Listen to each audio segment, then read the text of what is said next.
Hello everyone, welcome back to the channel. In this video, we're gonna see how to create a really cool fractal glass effects that you can see using Adobe Photoshop.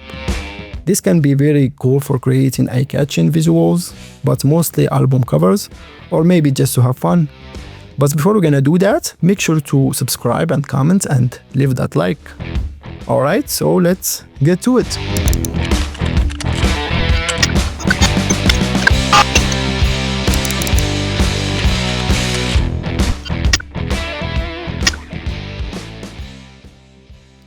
Okay, so let's go and open Photoshop, and then I will go to File and then New, and I will choose a square size this time, so I will put 1500, and I will do the same for the width, 1500. And when it comes to the resolution, I think I will change it to 300, and I will press OK.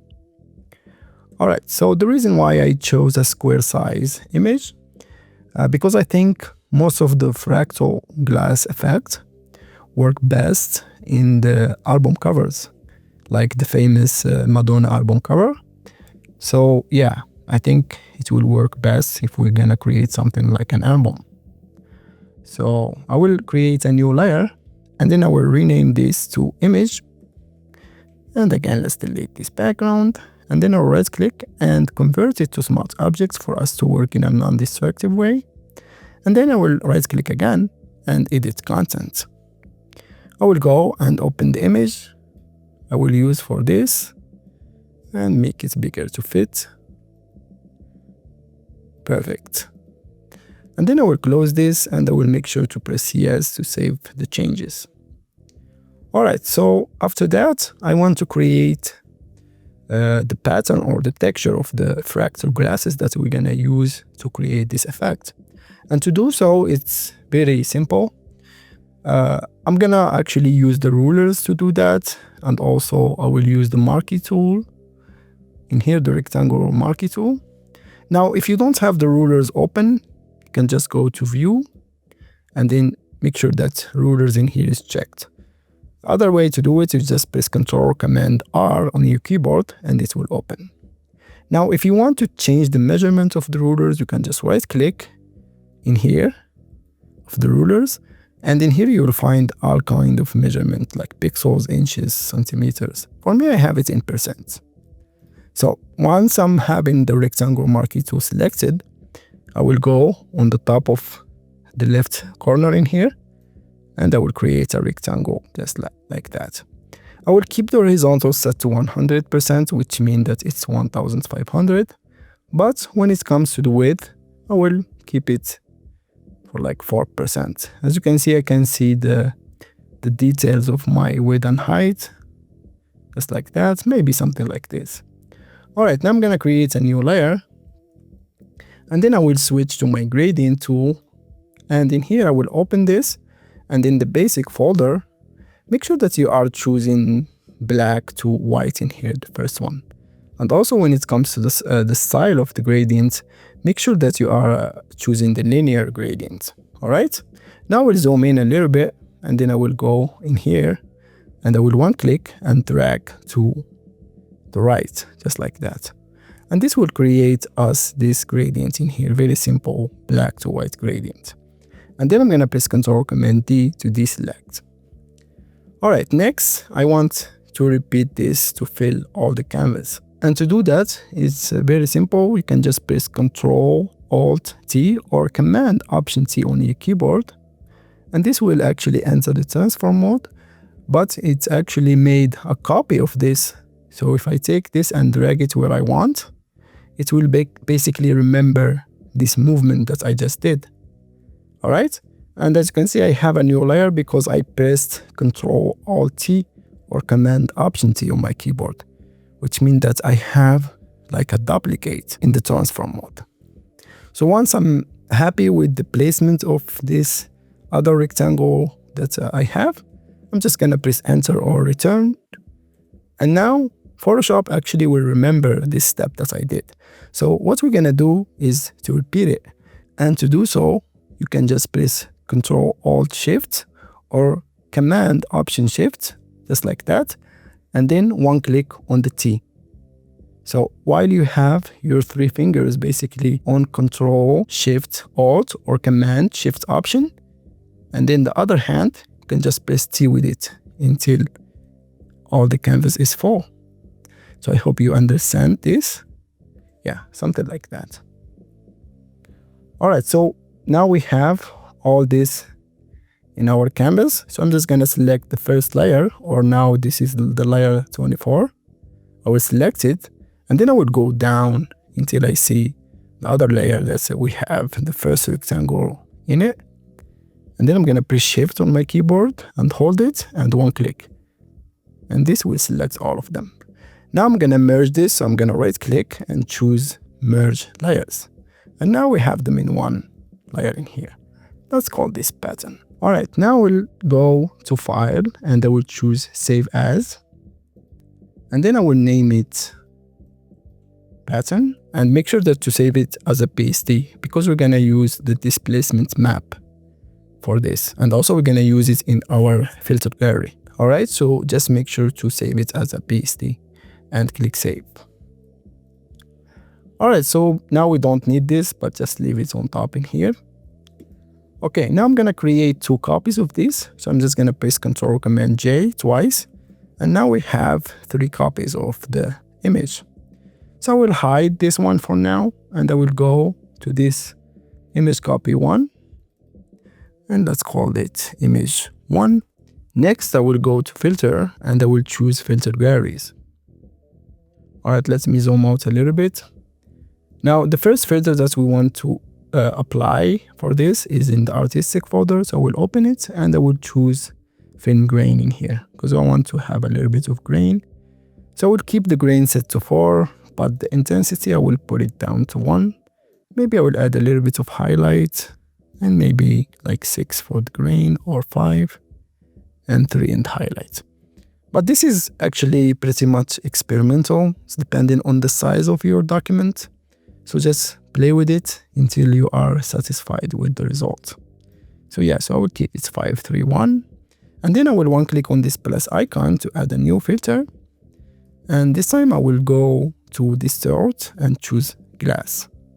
Now in here you can find different textures of glass, but for us, we're gonna use the texture that we saved or the pattern that we saved. So to do that, you can just go to this icon in here and one click on it. And as you can see, it will give you the option to load the texture. Now we're gonna locate our pattern. For me, I have it in here and click open. And there we go. You can see we have our fractal grass in here. Now you can just play with this. For me, I think I'm gonna change the distortion to 10 just to have the glass to show more. And the smoothness, I think I will put it around 5 or 6.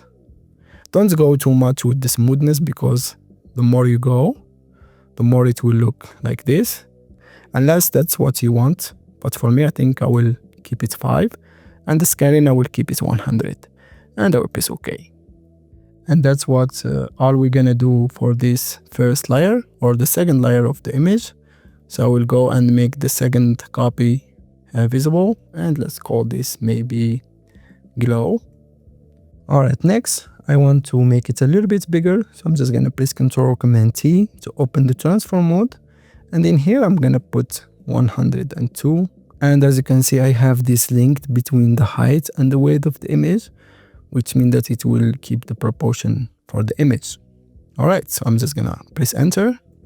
Now we're gonna apply the same pattern that we did for this, but in a different method. We're gonna use actually the displacement map this time. So we'll go to filter, distort, and I will choose displace. And I will keep the horizontal set to 15, the same with the vertical 15. In the displacement, I will keep it stretch, and in here repeat edge pixels, and I will press OK. And again, I will locate the pattern, and I will press open. And as you can see, it will give us this fragment too. Now I'll go back to filter, and I will choose blur, and this time I will choose motion blur. Now because we have the pattern set horizontal, I will make sure the angle set to 90. And in here you can choose whatever distance you want. For me, I will keep it 90, or even I will put it down to like 75, and I will press OK. Let's feel free to experiment with this.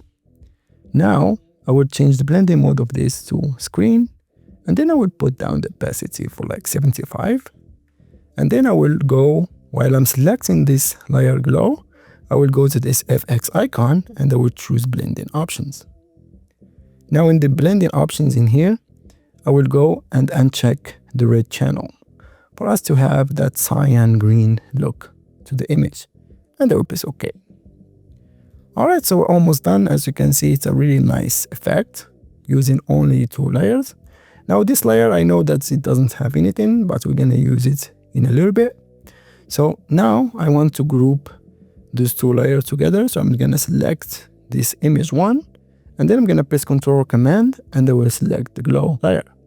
And then I'm gonna press Ctrl Command G, and I will call this glass. Alright, now I'm gonna create a layer mask on this layer. And then I will go and select the rectangular marquee tool again. And by pressing Shift, I will 1-click and drag to create a perfect circle, just like that. And then I will go to select, and I will choose inverse, or you can press Shift Ctrl I or Shift Command I. Now make sure that you have white as your foreground color, and then just press Delete in your keyboard. And then I'm going to press Ctrl Command D to deselect. And this will be our effect. Now I want to go back to this image in here that we have down in here. And then I will go and select solid color. And I will choose a dark gray, maybe 15 brightness, and I will press OK. And then I will put this below the image in here. And then I'm gonna select this image that it doesn't have anything, and I will put down the opacity for like 70% to have it a little bit darker. Alright, now I will open my folder, and then I will go and open the texture that we're gonna use, just like that. And I will make it small to fit our square, just like this. Alright, perfect. Now we'll make sure to have it inside the folder basically, or the group. And then I'm gonna change the blending mode of this to overlay. And I will put down the opacity quite a bit, something like that. And then I'm gonna make a copy of this texture by pressing Ctrl Command J, and I will change the blending mode to screen. Alright, and there we go, we have a really nice effect. Now I want actually to apply vibrance, so I will go and choose vibrance in here. And I will put down the vibrance quite a bit, maybe -45, and I will put up the saturation to 50. And maybe I will put down the vibrance even more to 70, and the saturation to 40 in here. Alright, to have that really nice vintage look. And maybe I will put down the opacity a little bit to 75. And there we go. That will be our effect. So this is before and this is after. Now we can add a text. So maybe let's go and maybe something like just fragment. All right. And I will make it smaller.